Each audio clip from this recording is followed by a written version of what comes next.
Oh, hi. I've just finished viewing another excellent Channel 4 documentary, Britain's Racist Election, dealing with the election in 1964 of Peter Griffith, Conservative MP who campaigned in Schmevik using his semi-official slogan, "If you want a nigger for a neighbour, vote Labour." He won, bucking the Labour trend of that year. The programme is highly recommended. If you think there's racism today, watch this. It's highly disturbing. Naked, unabashed, foul, disgusting racing language, the flavour of which is demonstrated by the interviews 50 years ago of the white working class voters. Growing up here in London, I heard the same sentiments expressed everywhere, particularly at school and then at work, which I started in 1969, work that is.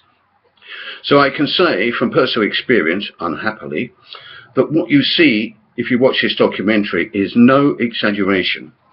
Notice how the old people interviewed in this programme also exhibit no shame at their attitudes, which despite restrained language they still appear to adhere to 50 years later.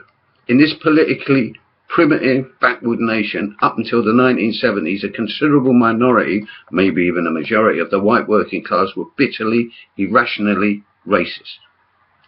It's sad to see, half a century later, that some of the same old crap is still being puked out. They're taking our jobs, they're taking our houses, they're different from us, coming over here, taking over our shops. But I must say, thankfully, we have to a major degree moved on quite a bit.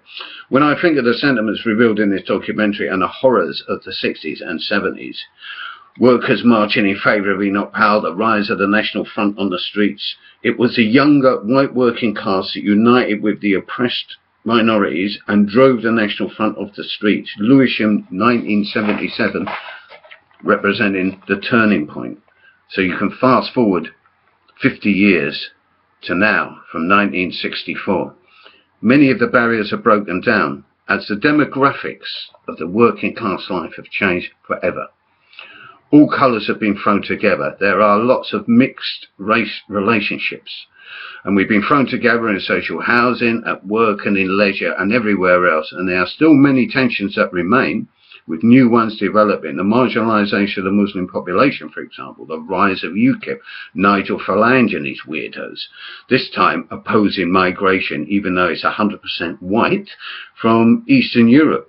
And of course, we still have the remnants of the EDL, support for who could erupt at any moment, once again. But it's the main parties where the real danger lies, outbidding each other in their, well, so far in this election run-up, muted xenophobia and racism. People like Labour's Yvette Cooper, for example, lambasting the Tories over migration figures. They're all playing to that semi-racist constituency while hypocritically attacking UKIP. You can expect to see more of this crap during the election